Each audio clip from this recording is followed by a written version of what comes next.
तो hello so guys, नमस्कार फिर से एक नई वीडियो के साथ। तो ये वीडियो है क्लास 10th के विज्ञान है।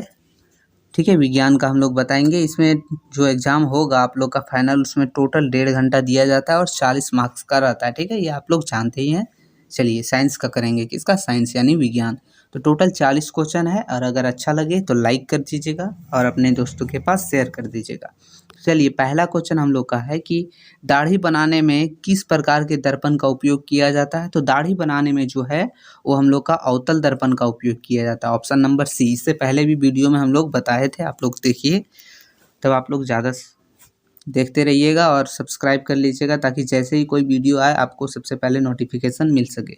दूसरा क्वेश्चन है कि गोलीय दर्पण में फोकस दूरी एवं वक्रता त्रिज्या के बीच संबंध क्या है? तो इसका जो आंसर है ऑप्शन नंबर बी हो जाएगा। एफ बराबर जो है वो r/2 यही है। ठीक है, चलिए तीसरा हम लोग देखेंगे, जो बोल रहा है कि प्रकाश के परावर्तन की क्रिया में कौन सी भौतिक राशि अपरिवर्तित रहती है? तो ये जो हम लोग का हो जाएगा तीसरा का आंसर पहला हो जाएगा ऑप्शन नंबर ए, आवर्ती। ठीक है, आवृत्ति।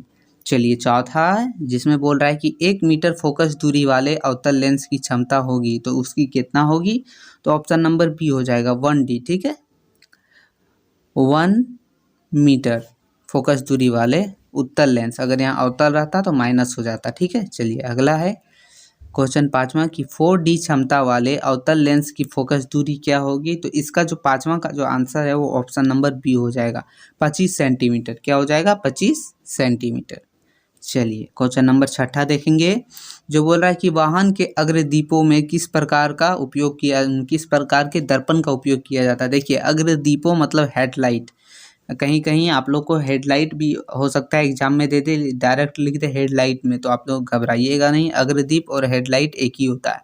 तो इसका जो आंसर होगा छठा का वो होगा ऑप्शन नंबर ए, अवतल दर्पण। ठीक है, चलिए अगला देखते हैं। बोल रहा है कि मानव नेत्र के जिस भाग पर किसी वस्तु का प्रतिबिंब बनता है वह क्या है? तो वो है दृष्टिपटल या रेटिना। रेटिना और दृष्टिपटल दोनों एक ही, याद रखिएगा। चलिए, अगर रेटिना रहे तो रेटिना में मारिएगा, दृष्टिपटल रहे तो दृष्टिपटल में। चलिए देखेंगे हम लोग क्वेश्चन नंबर 8वां। तो क्वेश्चन नंबर 8वां बोल रहा है कि सामान्य नेत्र की दूर बिंदु क्या है? दूर बिंदु हो जाएगा अनंत। अगर बोलता है नजदीक बिंदु तो हो जाएगा 20 सेंटीमीटर। ठीक है, तो बोला है दूर बिंदु तो ये हो जाएगा अनंत, ऑप्शन नंबर डी, मतलब इन्फिनिटी। चलिए अगला है 9वां क्वेश्चन, जो बोल रहा है कि नेत्र में जाने वाली प्रकाश की मात्रा को नियंत्रित कौन करता है? तो नेत्र में जाने वाली प्रकाश की मात्रा को नियंत्रित परितारिका करता है। कौन? परितारिका, ऑप्शन नंबर सी। चलिए देखेंगे क्वेश्चन नंबर 10वां।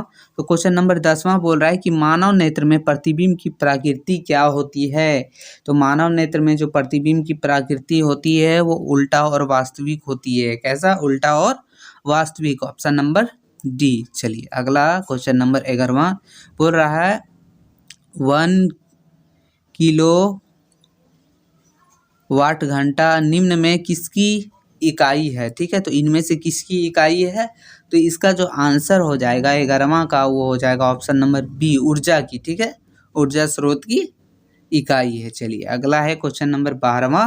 बोल रहा है कि कुलम्ब किसका एसआई मात्रक है? या तो कुलम्ब का एसआई मात्रक क्या है? ठीक है, या तो विद्युत इसका हो जाएगा ऑप्शन नंबर ए। तो इसका ऐसा भी क्वेश्चन आ सकता है कि विद्युत आवेश का एसआई मात्रक क्या है? तो कूलॉम हो जाएगा। ठीक है, इस तरीके से घुमा के भी क्वेश्चन पूछ दिया जाता है, तो आप लोग घबराइएगा नहीं। 12वां का ऑप्शन नंबर ए, विद्युत आवेश। चलिए क्वेश्चन नंबर 13 देखेंगे। बोल रहा है कि विद्युत मोटर एक युक्ति है जो परिवर्तित करती है, मतलब चेंज करती है। तो क्या कौन सी युक्ति है? तो जो 13वां का आंसर ऑप्शन नंबर हो जाएगा बी, मतलब विद्युत ऊर्जा को यांत्रिक ऊर्जा में परिवर्तित करती है, उसी को हम लोग विद्युत मोटर कहते हैं। ठीक है, चलिए ये हो गया हम लोग का 13वां का ऑप्शन नंबर बी। चलिए क्वेश्चन नंबर 14 देखेंगे, जो बोल रहा है कि जल का विद्युत अपघटन किस प्रकार की अभिक्रिया है? तो विद्युत अपघटन हो रहा है, अपघटित हो रहा है, तो ये हो जाएगा हम लोग का ऑप्शन नंबर बी, वियोजन अभिक्रिया। क्या हो जाएगा? वियोजन अभिक्रिया। चलिए क्वेश्चन नंबर 15वां देखेंगे, जो बोल रहा है CuO(H2), तो Cu+H2O। ठीक है, दिए हुए अभिक्रिया में किस पदार्थ का उपचयन हो रहा है? तो इसमें से उपचयन किसका हो रहा है? मतलब निकल कौन सा रहा है, तो इसका जो 15 का जो आंसर हो जाएगा ऑप्शन नंबर डी होगा, H2। क्या हो जा रहा है, H2 का उपचयन हो जा रहा है। चलिए अगला है क्वेश्चन नंबर 16। क्वेश्चन नंबर 16 बोल रहा है कि दिए गए चित्र में किस प्रकार की अभिक्रिया हो रही है। तो देखिए ये चित्र है, आप लोग देखिए प्रकनली धागा, कॉपर सल्फेट का विलयन और लोहे का कील, इस तरीके से देखिए ये जो है चित्र बनाया गया है। तो इसमें जो है इसका जो 16 का आंसर हो जाएगा ऑप्शन नंबर सी हो जाएगा। कौन सा, विस्थापन अभिक्रिया हो रहा है, विस्थापन, क्या हो रहा है, विस्थापन अभिक्रिया। चलिए क्वेश्चन नंबर 17 देखेंगे। बोल रहा है निम्नलिखित में कौन प्राकृतिक सूचक का उदाहरण है। प्राकृतिक सूचक का उदाहरण लिटमस पत्र, ठीक है, लिटमस पत्र से ही हम लोग पता कर पाते हैं, जांच कर पाते हैं, इसलिए ये प्राकृतिक सूचक है, मतलब जो जांच उच करता है, ठीक है। चलिए अगला है क्वेश्चन नंबर 18वां। बोल रहा है किसी विलयन ना का पीएच मान 10 है, वह निम्नलिखित में से क्या होगा, ठीक है। तो 10 है, देखिए 10 है, मतलब 7 से 14 तक अगर रहता है, सॉरी 7 से 14 तक रहता है वो क्षार हो जाता है, और इससे 0 से मतलब 7 तक रहता है वो हो जाता है, वो रहता है मतलब अम्ल, ठीक है। तो ये हम लोग का हो जाएगा ऑप्शन नंबर डी, क्षार। क्या हो जाएगा, डी, ऑप्शन नंबर डी क्षार हो जाएगा। चलिए 19वां है कि दिया गया चित्र क्या सूचित करता है। तो चित्र है, तो ये चित्र अधिकतर आप लोग को मिलेगा लेबोरेटरी में, जहाँ केमिकल का यूज होता है, वहाँ दिया रहता है कि आप लोग जो है केमिकल सावधानी पूर्वक यूज कीजिए, या तो आप लोग का हाथ इसी तरह देखिए यहाँ चल रहा है, उसी तरह आप लोग का हाथ गल जाएगा, ठीक है। चलिए तो इसका जो आंसर है वो ऑप्शन नंबर डी हो जाएगा कि सात्र अम्ल तथा क्षार वाले बर्तन का चेतावनी चिन्ह है, ठीक है। चलिए अगला है क्वेश्चन नंबर 20वां। तो 20वां जो है वो उसमें लिखा है कि इमली में कौन सा अम्ल होता है। तो इमली जो है उसमें हम लोग का होता है टार्टरिक अम्ल। क्या होता है, टार्टरिक अम्ल, ऑप्शन नंबर बी हो जाएगा, टार्टारिक अम्ल। चलिए अगला है क्वेश्चन नंबर 21। तो क्वेश्चन नंबर 21 बोल रहा है कौन अधातु कमरे के ताप पर द्रव अवस्था में पाया जाता है। तो कौन सा वैसा अधातु है जो कमरे के ताप पर द्रव अवस्था में पाया जाता है। आप लोग ध्यान से देखिएगा, यहाँ धातु नहीं है, धातु रहता तो आप लोग का पारा हो जाता, अधातु है, तो ये हम लोग का हो जाएगा ब्रोमीन, ऑप्शन नंबर सी हो जाएगा, ब्रोमीन। ध्यान रखिएगा, धातु तो पारा, अधातु तो ब्रोमीन, यही आप लोग को कंफ्यूज कर देगा, अगर अधातु है तो ब्रोमीन। चलिए 22 नंबर क्वेश्चन देखेंगे। बोल रहा है निम्नलिखित में से किस पदार्थ का उपयोग अग्निशामक बनाने में किया जाता है। तो कौन से पदार्थ का उपयोग किया जाता है। तो जो 22वां का जो आंसर है ऑप्शन नंबर बी हो जाएगा, sodium hydrogen carbonate, sodium hydrogen carbonate, ठीक है, ऑप्शन नंबर बी। चलिए क्वेश्चन नंबर 23 देखेंगे। बोल रहा है कि आधुनिक आवर्त सारणी किस आधार पर बना है। तो वो बना है परमाणु संख्या के आधार पर। देखेंगे परमाणु संख्या 1 2 3 4 इसी के आधार पर बना है ना। चलिए 24 नंबर क्वेश्चन है। बोल रहा है निम्नलिखित में से कौन धातु सबसे अधिक अभिक्रियाशील है। यहाँ 4 ऑप्शन दिया है, चारों में से कौन अधिक अभिक्रियाशील है। तो सबसे ज़्यादा है वो है पोटेशियम, यानी के जो है वो मतलब पोटेशियम जो है हम लोग का ऑप्शन नंबर ए हो जाएगा, ठीक है, 24वां का। चलिए 25 नंबर क्वेश्चन देखेंगे। बोल रहा है पृथ्वी की भूपटल में प्राकृतिक रूप से पाए जाने वाले तत्व या यौगिक को क्या कहते हैं।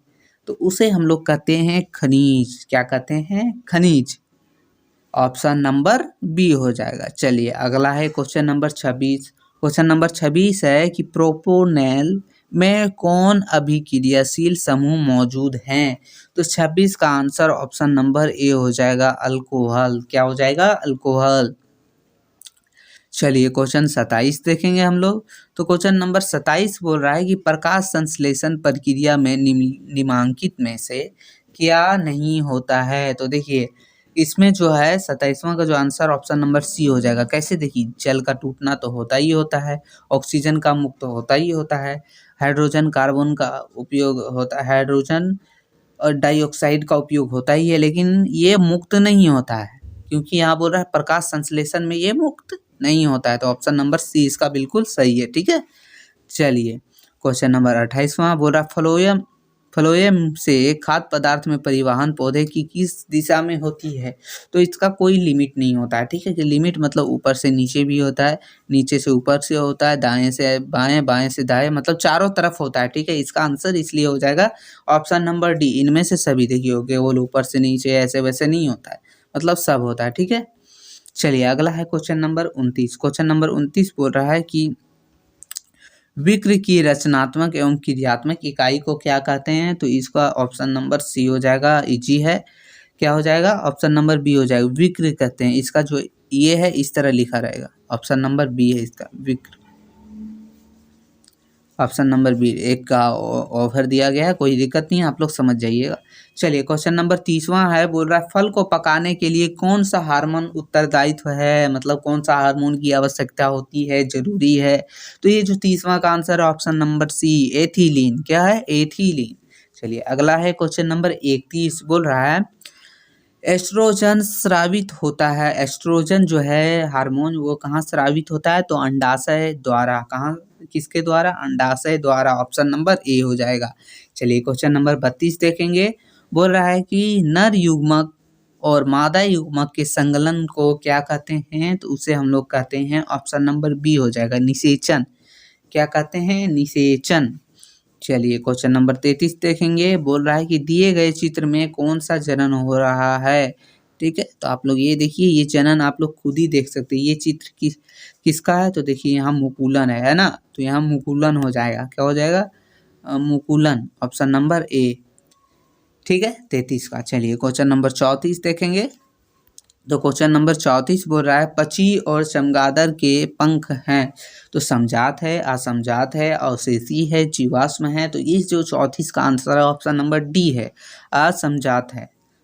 ठीक है, ऑप्शन नंबर डी। चलिए क्वेश्चन नंबर 35 देखेंगे। बोल रहा है मेंडल ने अपने प्रयोग के लिए किस पौधे को चुना था? तो उसने जो है मटर के दाने को चुना था। आप लोग खुद ही पढ़े होंगे, आप लोग को पता चल जाएगा, मटर के दाने को चुना था। अगला है क्वेश्चन नंबर 36, जो बोल रहा है निम्नलिखित में कौन उत्पादक है? तो इसमें से कौन उत्पादक है? तो इसमें से जो है वो घास हो जाएगा। कैसे घास हो जाएगा? देखिए घास है जो प्रथम श्रेणी में आता है। घास को बकरी खाता है, बकरी को इंसान खाता है, इस तरीके से है ना? तो ये है घास। ठीक है, चलिए अगला है क्वेश्चन नंबर 37।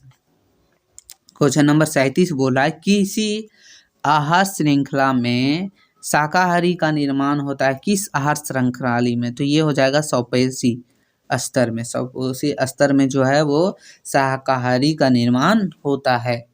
चलिए अगला है क्वेश्चन नंबर 38, बोल रहा है ओजोन परत के अपक्षय के लिए कौन जिम्मेदार है?